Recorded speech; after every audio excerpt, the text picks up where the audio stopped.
जय हिंद दोस्तों, हमारे YouTube चैनल में आप सभी का स्वागत है। कई सारे स्टूडेंट और कई सारे एस्पिरेंट हमेशा ये सोच लेकर के या ये ख्वाब लेकर के चलते हैं कि उनकी शादी तब हो जब वो IAS ऑफिसर बन जाएं या PCS ऑफिसर में SDM बन जाएं। तो ऐसे स्टूडेंट और एस्पिरेंट जो इस टाइप के ख्वाब रखते हैं, उनके मन में हमेशा एक सवाल होता है और वो सवाल होता है कि जब उनकी शादी होगी तो शादी में किस टाइप की सिक्योरिटी मिलती है या नहीं। तो चलिए आज के इस वीडियो में आपको इस सवाल का जवाब दूंगी। जानकारी से रिलेटेड ऐसे ही वीडियो पाने के लिए आप हमारे चैनल को सब्सक्राइब कर लें। तो चलिए अब बात करते हैं हम अपने वीडियो के टॉपिक के बारे में। मान लीजिए कि आप IAS ऑफिसर बन गए हैं या फिर मान लीजिए कि आप PCS ऑफिसर में SDM बन गए हैं और आपको अपने अपने डिस्ट्रिक्ट में और उप जिला में पोस्टिंग मिल चुकी है और अब आप चाहते हैं कि आपकी शादी हो और उस शादी में सिक्योरिटी उपस्थित हो। तो इसके लिए अलग अलग कंडीशन है। चलिए अब बात करते हैं कि वो कंडीशन क्या है। बात करते हैं सबसे पहले कंडीशन के बारे में। मान लीजिए ऑफिसर बन गए हैं और किसी डिस्ट्रिक्ट में आपकी पोस्टिंग है। डिस्ट्रिक्ट में आप DM के रूप में नियुक्त हैं या कलेक्टर के रूप में नियुक्त हैं और आपकी शादी उसी डिस्ट्रिक्ट में है जहां आपकी पोस्टिंग है। तो यहाँ पर मैं जानकारी दे दूं कि एक IAS ऑफिसर जो कि DM के रूप में किसी डिस्ट्रिक्ट में नियुक्त होते हैं, तो वहाँ शांति व्यवस्था बनाए रखने के लिए उनके पास ये अधिकार होता है कि वो SP या SSP को आदेश दें कि वहाँ के शांति व्यवस्था बनाए रखें, वहाँ पर सिक्योरिटी दें। ये सारी चीज़ों के पावर उनके पास होता है।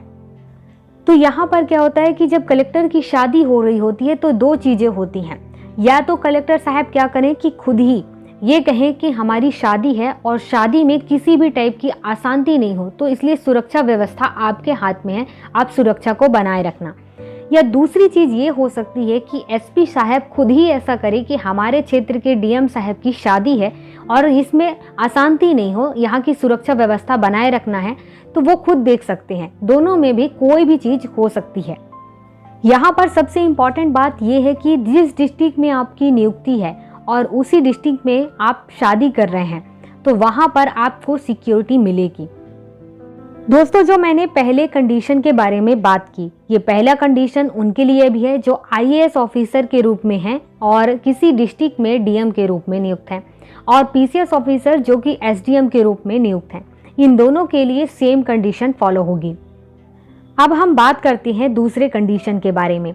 मान लीजिए कि DM के रूप में या SDM के रूप में आपकी नियुक्ति किसी दूसरे डिस्ट्रिक्ट में या उप जिला में है और आपकी शादी किसी दूसरे डिस्ट्रिक्ट में या दूसरे उप जिला में है, तो यहाँ पर आपको सिक्योरिटी दी जाएगी या नहीं।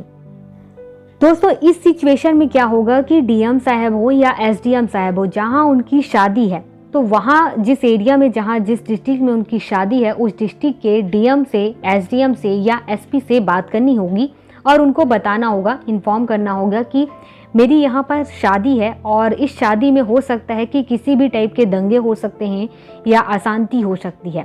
तो वो क्या कर सकते हैं कि सुरक्षा के लिए सिफारिश कर सकते हैं, सिक्योरिटी के लिए। अब इसके बाद DM साहब, SDM साहब या फिर SP पर डिपेंड करता है कि वो चाहे तो सिक्योरिटी दे सकते हैं और चाहे तो नहीं भी दे सकते हैं। काफ़ी लोगों के मन में ये सवाल होगा कि मान लीजिए कि जो कलेक्टर की शादी है वो एक राज्य से दूसरे राज्य में है, तो यहाँ पर सिक्योरिटी मिलेगी या नहीं। तो यहाँ पर जो कंडीशन है वो दूसरा वाला फॉलो होगा और दूसरे वाले को फॉलो करके ही आपकी शादी में सिक्योरिटी दी जा सकती है या नहीं भी दी जा सकती है।